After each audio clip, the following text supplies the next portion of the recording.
Welcome, dear students. Today our topic is chapter 15, class 10th, named as probability. आइए सबसे पहले probability की exercise को शुरू करने से पहले हम प्रोबेबिलिटी की इंट्रोडक्शन, डेफिनेशंस पे पहले गौर करते हैं। तो व्हाट इज प्रोबेबिलिटी? प्रोबेबिलिटी क्या होती है? Probability refers to possibility of happening और ऑकरेंस कि कोई event, occurrence of an event, कोई काम होने के कितने चांसेस हैं, that's called A probability. I repeat, probability क्या होती है? इस सिंपली कि किसी काम को होने के चांसेस कितने हैं, या किसी काम, किसी इवेंट हम प्रोबेबिलिटी किसी इवेंट का निकालते हैं, किसी काम का निकालते हैं, किसी काम को होने में कितनी पॉसिबिलिटी है। तो that is the probability, refers to possibility of occurrence of an event, किसी इवेंट को होने के चांसेस कितने हैं। या और आप ऐसे भी लिख सकते हो, शॉर्टकट में आप ऐसे लिख सकते हो, हैपनिंग ऑफ चांस। तो किसी काम को होने में कितने चांसेस हैं, किसी काम को होने में कितने चांसेस हैं, दैट्स कॉल्ड प्रोबेबिलिटी। थोड़ा सा मैं एग्जांपल दूंगा, उस एग्जांपल से आपको थोड़ा समझ में आएगा। चूंकि स्कूल बंद हो रहे हैं आहिस्ता आहिस्ता, और हम चाहते हैं कि एज ए टीचर मेरा भी ये काम बनता है, मेरा भी एक हक बनता है कि मैं बच्चों को ऑनलाइन यूट्यूब पे लेक्चर्स दूं, या यूट्यूब पे 11, 12, 9, 10 के लिए लेक्चर्स प्रोवाइड करूं, ताकि आप जाके घर में आराम से देख सकते हो। क्योंकि कोविड-19 इस वक्त बहुत पीक पे चल रहा है, second wave.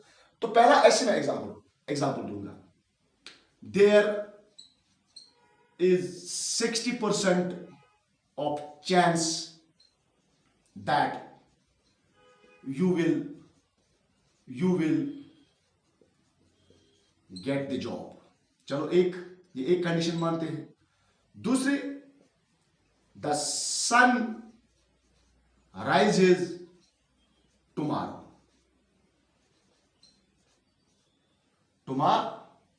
okay। And third is the outcome of 7 in die। चलो इन तीन को ही देखते हैं, इन्हीं पे आपको प्रोबेबिलिटी की डेफिनेशन क्लियर करते हैं। There is 60% of chance that you will get the job. चलो यहां पे क्या बोल रहा है कि 60% चांस है आपको या मुझे क्या मिलेगा, रोजगार मिलेगा, जॉब मिलेगा। 60% चांस है, मींस 100% चांस नहीं है।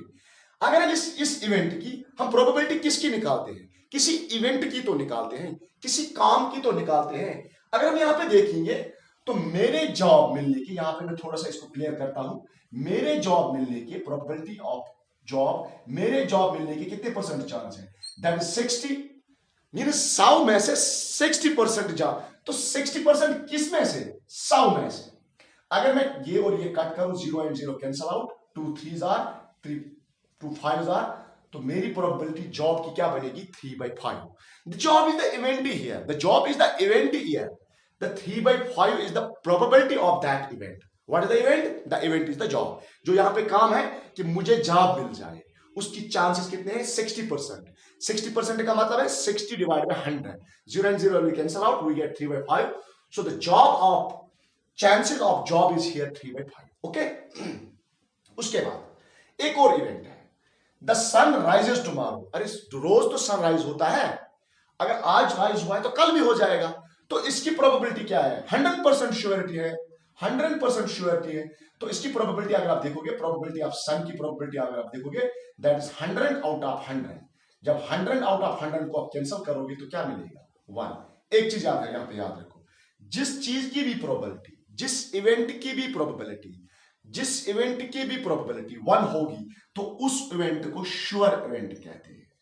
जिस काम की भी प्रोबेबिलिटी क्या होगी, 1 होगा, उसकी प्रोबेबिलिटी क्या होती है, उसकी प्रोबेबिलिटी 1 होती है, और उसको क्या कहते हैं, श्योर इवेंट कहते हैं, ओके।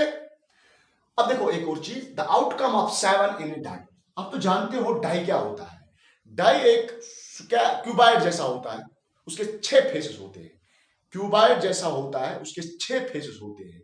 पहले फेज पे लिखा होता है 1 2 3 4 5 6, 6 फेजेस एंड 6 नाम्स, 1 2 3 4 5 6। अब ये बोल रहा है कि एक डाई पे 7 आ रहा है, तो 7 तो डाई पे होता ही नहीं है। अरे जब डाई पे 7 होता ही नहीं है, ऐसे मान लो मैंने एक कॉइन को टॉस किया, कॉइन को, एक सिक्के को मैंने टॉस किया। जब मैंने उसको टॉस किया तो क्या मिलेगा? या तो हेड मिलेगा या तो टेल मिलेगा।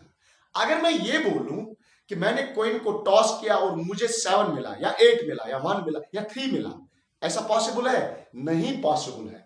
तो ये इम्पॉसिबल इवेंट, और इसके कितने परसेंट चांस है? प्रोबेबिलिटी ऑफ 7 इन डाई, इसके कितने percent chance? That is 0%, that is 0 upon 100, that is 0 upon 100, that is 0। So the probability, जिसकी भी प्रोबेबिलिटी 0 होगी तो उस इवेंट को इम्पॉसिबल इवेंट कहते हैं। इम्पॉसिबल इवेंट कहते हैं। जो भी कोई काम जिसके चांसेस 0% होंगे तो उस काम को, उस प्रोबेबिलिटी को, उस इवेंट को इम्पॉसिबल इवेंट कहते हैं, और इसकी प्रोबेबिलिटी 0 के बराबर होती है। Sorry, okay. तो ये थोड़ी सी इंट्रोडक्शन थी। अच्छा, इस तरह हम मान लें, एक और एग्जांपल मैं प्रोबेबिलिटी दूंगा आपको। मान लो एक कॉइन है। चलो अगर कॉइन का हम देखेंगे, कॉइन पे एक सेट की फॉर्म होते हैं, हालांकि आपके सिलेबस में अभी नहीं है सेट, तो आप ऐसे समझ लो कॉइन पे या तो हेड आ सकता है या तो टेल आ सकता है। कॉइन पे या तो हेड आ सकता है या तो टेल आ सकता है, ठीक है। अब देखो what is the probability of head. तो प्रोबेबिलिटी ऑफ हेड, यहां पे इवेंट क्या है, आपका काम क्या है यहां पे लाना, आपका काम है यहां पे हेड को लाना। तो कितने परसेंट चांस है हेड को लाने की? आप देखोगे कितने इवेंट है सारे, तो सारे इवेंट 2 हैं, और 2 में से आपको इवेंट कौन सा लग रहा है आएगा, बस यही तो इवेंट आ सकता है, दैट इज 1/2। तो this is called the probability. अगर आप इसी तरह टेल की प्रोबेबिलिटी यहां पे निकालोगे तो टेल की प्रोबेबिलिटी भी क्या होगी? टेल कितने हैं इसमें, इस सेट में टेल एक बार है, लेकिन सारे एलिमेंट्स कितने हैं? सारे एलिमेंट्स 2 बार है। तो ठीक है, तो that is the probability of tail is also 1/2। Okay, देखो स्टूडेंट्स, बिफोर दैट कि मैं नेक्स्ट स्लाइड की तरफ जाऊं या मैं नेक्स्ट और एक इंट्रोडक्शन आपको दूं, तब तक आप वीडियो को पॉज करके या स्क्रीनशॉट उठा सकते हैं, इसको लिख सकते हैं। ओके, अच्छा, अब देखते हैं किसी भी इवेंट के लिए फॉर्मूला क्या होती है। प्रोबेबिलिटी ऑफ एन इवेंट, किसी भी P for probability, probability of an event, किसी भी काम का प्रोबेबिलिटी किसके बराबर होता है, किसी भी इवेंट का प्रोबेबिलिटी किसके बराबर होता है। अब थोड़ा सा इसको फिर देख लो। अगर मैं कॉइन की ही बात करूं, कॉइन पे या तो हेड होता है या तो टेल होता है, और कुछ नहीं होता है कॉइन पे। कॉइन पे या तो हेड होता है या तो टेल होता है। अगर हम टेल का क्या निकाले, प्रोबेबिलिटी, टेल एक इवेंट है, अगर हम उस इवेंट का क्या निकाले, प्रोबेबिलिटी, तो what is the event of the, what is the probability of the tail. तो आपको देखना है कितनी बार टेल है इस ग्रुप में, इस सेट में, तो एक ही बार है। सारे कितने एलिमेंट्स हैं? सारे 2 हैं। तो अगर हम इस फॉर्मूला को डिजाइन करेंगे इसी तरह, तो प्रोबेबिलिटी किसी इवेंट के भी प्रोबेबिलिटी किसके बराबर होता है, that is the number of. देखो इसी फार्मूला को आपको पूरी एक्सरसाइज में लेके चलना है, तो इसी फार्मूला को आपके एग्जाम में भी लेके चलना है, और इसी फार्मूला से आपको क्वेश्चन भी आएगा बोर्ड में, 4 मार्क्स का क्वेश्चन। तो probability of an event, number of favourable cases divide by total number of cases, तो दैट इज द फॉर्मूला। ये इंपॉर्टेंट फॉर्मूला है, इसी फॉर्मूला को लेकर आपको चलना है इस एक्सरसाइज में, और इसी फॉर्मूला से सारे क्वेश्चन सॉल्व होंगे। ठीक है, एग्जांपल में इस तरह समझाऊंगा आपको। मान लो एक डाई है, और इस डाई में क्या क्या हो सकता है, एक डाई में क्या क्या हो सकता है। ठीक है, एक डाई पे या तो 1 हो सकता है, या तो 2 हो सकता है, या तो 3 हो सकता है, या तो 4 हो सकता है, या तो 5 हो सकता है, या तो 6 हो सकता है। चलो अब आपको ये बोल रहा है आप प्रोबेबिलिटी ऑफ 3 निकालो, 3 को आने की कितने परसेंट चांस है। आप आपको देखना है नंबर ऑफ फेवरेबल केसेस। इस वाले सेट में 3 कितनी बार है? 3 तो एक ही बार है, तो 1 डिवाइड बाय टोटल एलिमेंट्स कितने हैं, टोटल केसेस कितने हैं, तो 6 है, 1/6। ठीक है, एक और एग्जांपल अगर मैं दूं आपको, मैं बोलूंगा probability of an odd number. चलो एक इवेंट है, आपका इवेंट इस वक्त है कि ऑड नंबर को ढूंढना। आप देख रहे हो इसमें, तो इसमें देख रहे हो कि ऑड कितने हैं। चलो 1 भी ऑड है, एक नंबर को, फार्मूला क्या है हमारा फार्मूला है number of favourable cases divide by total number of cases. तो आपके फेवरेबल केसेस कितने हैं, मतलब जो इस वक्त इस इवेंट में आपको फेवर कर रहे हैं, तो 1 तो फेवर कर रहा है क्योंकि ऑड है, 3 तो फेवर कर रहा है क्योंकि ऑड है, 5 भी फेवर कर रहा है क्योंकि ऑड है, 6 फेवर नहीं कर रहा है क्योंकि इवन है। तो कितने हैं? 1 2 and 3, that is 3। Total cases कितने हैं? That is 6। तो 3 1s are and 3 2s are, so the probability is 1/2 and this is the probability of the odd number। इसी तरह आप probability of even number भी निकाल सकते हो। ठीक है, मुझे लग रहा है ये फॉर्मूला आपको समझ में आया होगा। और इसके बाद हम चलेंगे इवेंट क्या होता है। इवेंट वही चीज होती है जिसका आप क्या निकालते हो, जिसकी आप प्रोबेबिलिटी निकालते हो, दैट्स द इवेंट। अब अभी वाले केस में होते हैं। और प्रोबेबिलिटी दो प्रकार की होती है, दो अप्रोच से प्रोबेबिलिटी की। एक है थ्योरेटिकल अप्रोच एंड दूसरा है एक्सपेरिमेंटल अप्रोच। एक है थ्योरेटिकल अप्रोच, एक है थ्योरेटिकल अप्रोच, और दूसरा क्या है? Experimental approach. एक्सपेरिमेंटल अप्रोच, दूसरा है एक्सपेरिमेंटल अप्रोच। तो थ्योरेटिकल अप्रोच क्या है? अभी जब मैंने बोला आपको कि 60% चांसेस है आपको जॉब मिलने की, that is the theoretical approach. अब थोड़ी गिनोगे आप, ओके, एंड कि सन राइजेस टुमारो या सन सेट्स टुडे, तो इसका थ्योरेटिकल अप्रोच कहती है। लेकिन जो मैंने अभी आपको दिखाया कि हेड क्वीन पे क्या आ सकता है, डाई पे क्या आ सकता है, आपने देखा क्वीन पे क्या आ सकता है, उससे पहले आपने एक्सपेरिमेंट किया। क्वीन पे या तो हेड आ सकता है या तो टेल आ सकता है, दैट इज द एक्सपेरिमेंट। तो दैट्स कॉल्ड एक्सपेरिमेंटल अप्रोच। तो इसी अप्रोच को हम आगे लेके जाएंगे। अब देखो, पहला आपको देखना है एक्सपेरिमेंट। ये जो एक्सपेरिमेंट क्या होना चाहिए, ये जो आप एक्सपेरिमेंट कर रहे हो, किसके लिए आप एक्सपेरिमेंट कर रहे हो? कोई इवेंट लाने के लिए, कोई भी इवेंट लाने के लिए जब भी आप एक्सपेरिमेंट कर रहे हो तो वह एक्सपेरिमेंट क्या होना चाहिए? एक तो वह एक्सपेरिमेंट जो मैं रब करता जाता हूं उसको आप स्क्रीनशॉट के जरिए नोट कर सकते हो। ठीक है स्टूडेंट्स, तो एक्सपेरिमेंट दो चीजें होनी चाहिए एक्सपेरिमेंट। एक तो एक्सपेरिमेंट क्या होना चाहिए? एक्सपेरिमेंट फेयर होना चाहिए। आप लोग सर फेयर क्या है? अनफेयर एक्सपेरिमेंट किसे कहते हैं? मान लो आप कॉइन को टॉस कर रहे हो, और कॉइन पे हेड टेल हो सकता है, लेकिन आपने ऐसी कॉइन लाई जो दोनों तरफ हेड है। सपोज आपने ऐसी कोई बनवाई कि उसके दोनों तरफ हेड है, तो दैट्स नॉट एन एक्सपेरिमेंट। उस एक्सपेरिमेंट पे आप प्रोबेबिलिटी नहीं निकाल सकते हो। अरे देखो ना, क्यों? क्योंकि हर बार तो हेड ही आएगा, तो उस एक्सपेरिमेंट को प्रोबेबिलिटी में यूज नहीं किया जाता है। और दूसरी बात, प्रोबेबिलिटी रैंडम होनी चाहिए। रैंडम मतलब आप ऐसा नहीं करोगे कि आप जबरदस्ती आप ऐसे कॉइन को टॉस करोगे कि जबरदस्ती हेड आ जाए, या ऐसे डाइस को टॉस करो, या ऐसे डाई को टॉस करो कि हर बार 1 आ जाए। मतलब आप इस तरह डाई को फेंकोगे, सपोज ऊपर का हिस्सा 1 है, आपने डाई को इस तरह फेंका सीधा, तो डाई ने पलट नहीं खाया, तो आप कोशिश कर रहे हो कि 1 आ जाए, तो वो वाला एक्सपेरिमेंट नहीं होना चाहिए। ठीक है, अब एक और चीज है एलिमेंट्री इवेंट। तो एलिमेंट्री इवेंट किसे कहते हैं? एलिमेंट्री इवेंट, देखो एलिमेंट्री इवेंट किसे कहते हैं? जब हर बार नंबर ऑफ फेवरेबल केसेस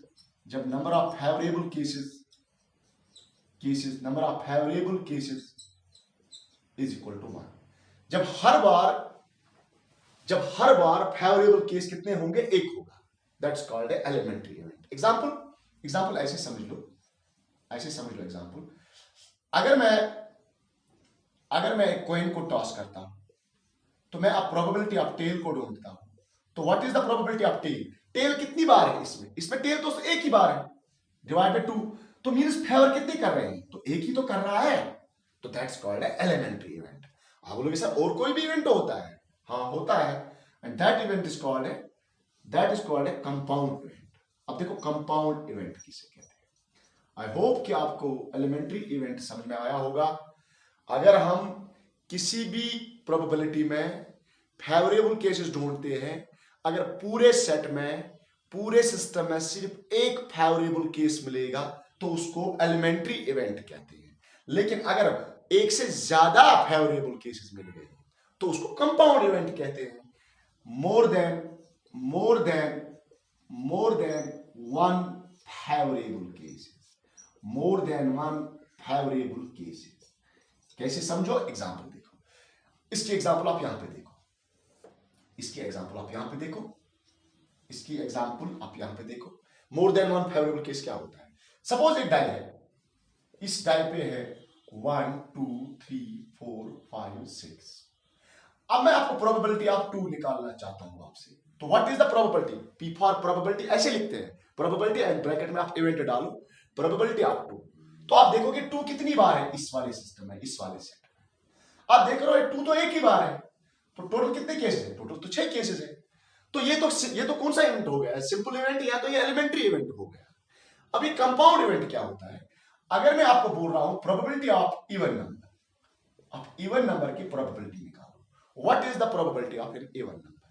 तो आप देख रहे हो कितने इवन नंबर है, 1 2 3, मींस बहुत सारे केसेस फेवर कर रहे हैं, मींस इवन नंबर को बहुत सारे एलिमेंट फेवर कर रहे हैं। ये भी बोल रहा हां मैं इवन हूं, ये भी बोल रहा हां मैं इवन हूं, और ये भी बोल रहा हां मैं इवन हूं। तो 3 एलिमेंट्स बोल रहे हैं हम इवन है, तो उसको इसकी प्रोबेबिलिटी दैट इज 3/6। बाद में क्या होगा? That is secondary question.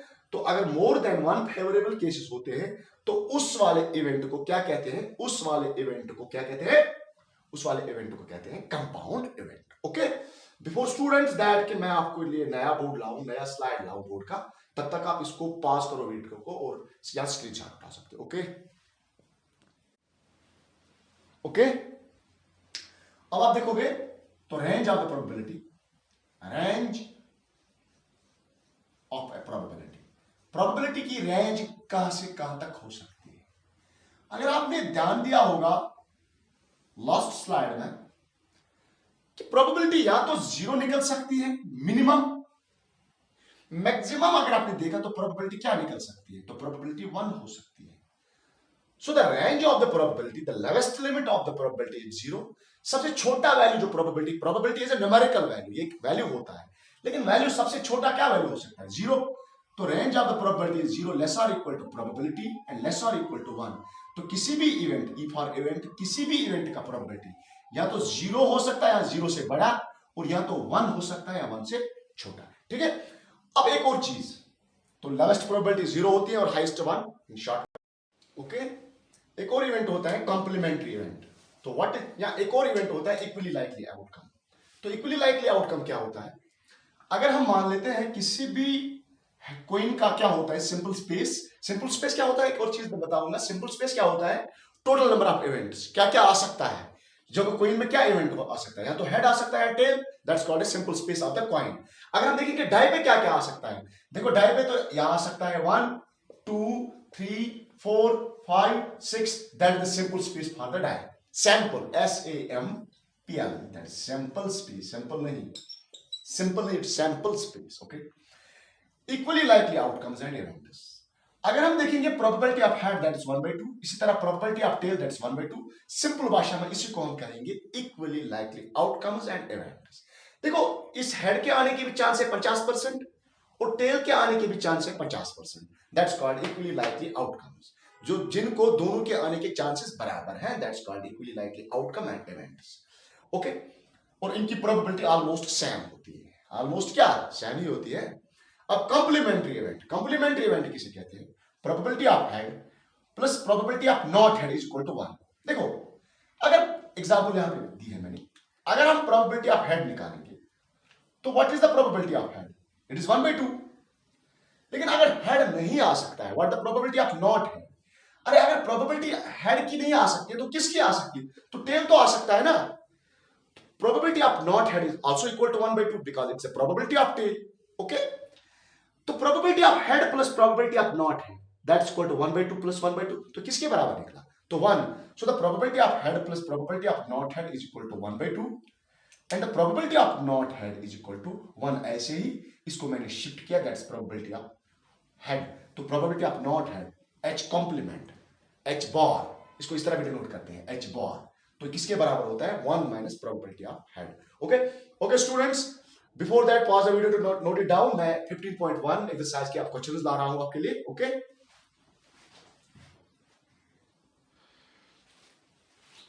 देखो स्टूडेंट्स, एक्सरसाइज 15.1 कंप्लीट करना है इन ब्लैंक्स को। तो क्या है क्वेश्चन नंबर 1, इसका पार्ट 1 क्या है? The probability of an event E plus probability of an event not E। Probability of an event E plus probability of an event not E। अभी रिसेंटली इंट्रोडक्शन में आपको पढ़ाया था कॉम्प्लीमेंट्री इवेंट। तो complementary events का सम किसके बराबर होता है? जो मैंने बताया था, probability of H plus probability of not H, मैंने बोला था वो 1 के बराबर होता है। तो correct answer of this is the 1। कभी कभी क्या है, इससे भी एक ऑब्जेक्टिव आ ही जाता है, एक मार्क्स का ऑब्जेक्टिव आ ही जाता है। उसके बाद the second part of this question number 1 is exercise 15.1, the probability of event that cannot happen। जो प्रोबेबिलिटी इसकी आपको निकालनी है, जो इवेंट होगा ही नहीं। What is the probability? अरे यार, इम्पॉसिबल इवेंट की प्रोबेबिलिटी तो 0 होती है, तो पढ़ाया था आपको इंट्रोडक्शन में। The probability of event that can not happen is always 0। Such event is called, उस इवेंट को क्या कहते हैं? बताया था आपको, इम्पॉसिबल इवेंट। क्या कहते हैं उसको? Impossible event. इंट्रोडक्शन में ही बताया था, जो प्रोबेबिलिटी, जो मैंने एक एग्जांपल दी थी कि 2 पे 7 आ रहा है, उसकी प्रोबेबिलिटी क्या होगी? 0 होगी। और उस इवेंट को मैंने बोला था, उस इवेंट को इम्पॉसिबल इवेंट कहते हैं। ओके, उसी तरह एक और पार्ट है, the probability of event that is certain to happen. अरे अगर कोई किसी की आपको प्रोबेबिलिटी निकालनी है जो डेफिनेटली हो जाएगा, तो व्हाट इज द प्रोबेबिलिटी? अरे उसकी प्रोबेबिलिटी तो 100% है, that is 1। Such event is called, मैंने बोला था उसको श्योर इवेंट कहते हैं, या श्योर इवेंट कहते हैं, या उसको सर्टेन इवेंट कहते हैं। Okay, the sum of probability of all the elementary events of an experiment is. देखो ये क्वेश्चन कैसा है, मान लो एक डाई है, उस पे 1 है, 2 है, 3 है, 4 है, 5 एंड 6 है। ठीक है, एग्जाम्पल है। इन एग्जाम्पल्स की वजह से आपको ये क्या होगा, बिल्कुल क्लियर कॉन्सेप्ट होगा कि प्रोबेबिलिटी में आपको क्वेश्चन कैसे करने होंगे। अगर मैं बोलूंगा what is the probability of 1, तो आप बोलोगे सर 1/6, क्योंकि नंबर ऑफ फेवरेबल केस तो 1 ही है यहाँ पे। तो probability of 2 it's again 1/6, probability of 3 it's again 1/6। आप बोल रहे सर ये तो एलिमेंट्री इवेंट्स हैं। हाँ, एलिमेंट्री इवेंट्स हैं। जब एक ही फेवरेबल केस होता है, तो इंट्रोडक्शन में बताया था कि उसको कहते हैं, उसको क्या कहते हैं? उसको कहते हैं एलिमेंट्री इवेंट। इसी तरह probability of 4 it's again 1/6, probability of 5 it's again, 5 कितनी बार है इसमें? एक बार, 1/6, and probability of 6 it's again 1/6। अगर आप इनका सम निकालोगे, probability of 1 plus probability of 2 plus probability of 3 plus elementary probabilities हैं, ये सारे एलिमेंट्रीज हैं क्योंकि एक एक फेवरेबल केस है, plus probability of 5 plus probability of 6। अब देखोगे दैट इज 1/6 प्लस 1/6, तो 6 तो कॉमन लेंगे डिनोमिनेटर, तो न्यूमरेटर है 1 2 3 4 5 and 6, that is 6/6, that is 1। तो आप यहां पे भी लिखो 1। ओके, उसी तरह the probability of an event is greater than और equal to dash and less than और इक्वल टू डैश। आपको पढ़ाया था रेंज ऑफ द प्रोबेबिलिटी। तो प्रोबेबिलिटी क्या होगी? या तो 0 से बड़ी होगी या 0 होगी, और 1 से या छोटी होगी या 1 होगा। तो that is called the range of the probability. Okay, उठा बेटा। चलो नेक्स्ट क्वेश्चन देखते हैं, question number 2। Okay, question number 2 कुछ इस तरह है, आपको बोलना है ये 4 पार्ट्स में से कौन इक्वली लाइकली आउटकम है या नहीं। इन 4 में से कौन equally likely outcome? Equally likely outcome मैंने बताया था, जिन इवेंट का आने के चांसेस बराबर होते हैं, जिन भी इवेंट्स के, अगर 2 इवेंट्स हैं तो दोनों के आने के चांस 50-50% है, that's called equally likely outcome. यहां पे देखते हैं, a driver attempts to start a car, the car starts और डज नॉट स्टार्ट। अरे भाई, अब हम क्या बता सकते हैं? अगर गाड़ी खराब होगी तो स्टार्ट होगी ही नहीं, अगर ठीक होगी तो स्टार्ट डेफिनेटली होगी। अब देखो यहाँ पे टेक्निकल पॉइंट क्या है, क्या ये इक्वली लाइकली आउटकम है या नहीं? नहीं है, it's not equally likely outcome, not equally likely outcome. आप बोलोगे सर कैसे? देखो कैसे, मान ले अगर ये गाड़ी ठीक है, 30 दिन हमने ये गाड़ी रखी, मेरे पास एक कार है 30 दिन के लिए, तो हर बार क्या है, अगर गाड़ी ठीक है 30 दिन, तो 30 के 30 दिन क्या होगी? स्टार्ट तो होगी, सीधी सी बात है। लेकिन अगर ऐसा होगा कि गाड़ी खराब होगी 30 दिन मेरे पास, तो स्टार्ट कभी नहीं होगी। लेकिन अगर ऐसा होगा कि एक दिन स्टार्ट होगी दूसरे दिन नहीं, एक दिन स्टार्ट होगी दूसरे दिन, तो इस गाड़ी का क्या करना है? बेच देना है। तो मीन्स ऐसी गाड़ी हो ही नहीं सकती जो एक दिन स्टार्ट होगी दूसरे दिन नहीं, एक दिन स्टार्ट होगी दूसरे दिन नहीं, तो ये इक्वली लाइकली मीन्स स्टार्ट होने के ना होने के बराबर चांसेस नहीं हो सकते किसी भी कार में, तो it's not equally likely outcome. उसके बाद दूसरा, a player attempts to shoot a basketball, she shoots और मिसेस द शॉट। एक प्लेयर है, उसने बास्केटबॉल को किक मारी, आपको बोलना है वो 50% किक मार सकता है। अगर वो 10 किक मारता है, 10 में से वो 5 मारेगा और 5 नहीं मारेगा। अरे अगर वो 10 में सिर्फ 5 मारेगा और 5 नहीं मारेगा तो उसको टीम निकाल देगी। तो सीधी सी बात है, ये भी इक्वली लाइकली आउटकम नहीं है। ऐसा नहीं हो सकता है 10 शॉट्स में से या तो 10 के 10 वो मिस करेगा, या 10 के 10 मिस करेगा, या तो 10 के 10 खेल सकता है, या 9 खेल सकता है, 1 मिस करेगा, या 8 खेल सकता है। ऐसा बिल्कुल भी पॉसिबल नहीं है कि वो 5 शॉट्स को मिस करेगा और 5 को खेलेगा 10 में से, या 20 में से 10 को खेलेगा। मीन 50% प्रोबेबिलिटी नहीं हो सकती है यहाँ पे। तो नॉट इक्वली लाइकली आउटकम, तो ये भी आपका क्या नहीं है, इक्वली लाइकली आउटकम नहीं है। अब देखो, a trial is made to answer a true false question, the answer is right or wrong। ये तो ट्रू फॉल्स क्वेश्चन का है। तो मैंने एक क्वेश्चन बताया बच्चों को, तो उसका आंसर क्या हो सकता है, या तो ट्रू हो सकता है या तो फॉल्स हो सकता है, क्योंकि दोनों के होने के चांसेस बराबर बराबर हैं। ट्रू के भी चांसेस कितने हैं, 1/2, फॉल्स के भी कितने चांसेस हैं, 1/2। तो ये इक्वली लाइकली आउटकम है, क्योंकि यहां अगर देखेंगे ना, ट्रू की अगर हम निकालेंगे, इवेंट ट्रू की अगर हम निकालेंगे प्रोबेबिलिटी, दैट इज 1/2, क्योंकि 2 में से 1, ये 2 आंसर्स हैं, एक करेक्ट है। तो अगर फॉल्स की भी निकालेंगे तो फॉल्स की प्रोबेबिलिटी भी है 1/2, तो दोनों इवेंट की सेम प्रोबेबिलिटी है, तो ये इक्वली लाइकली आउटकम है। तो ये इक्वली लाइकली क्या है, आउटकम्स है। यहां पे इक्वली लाइकली आउटकम्स। इसी तरह एक बेबी बॉर्न हुई है घर में या हॉस्पिटल में, ये बॉय है गर्ल है, अरे दो ही चीजें तो हो सकती है, probability of boy, what is the probability of boy, it's 1/2, क्योंकि यार लड़की हो सकती है लड़का, तो यहाँ पे लड़का हुआ है तो 1/2। What is the probability of girl, तो गर्ल की भी प्रोबेबिलिटी 1/2। तो प्रोबेबिलिटी की क्या, प्रोबेबिलिटी जब सेम होती है किसी भी इवेंट का, तो उस आउटकम को क्या कहते हैं, इक्वली लाइकली आउटकम कहते हैं। तो ये भी आपका क्या हो गया, equally likely outcomes. Okay okay, दीजिए मुझे इजाजत, और कल मैं एक नया वीडियो लाऊंगा इसी पे, क्वेश्चन नंबर 3 से लेकर क्वेश्चन नंबर 10 तक। Okay, all the best.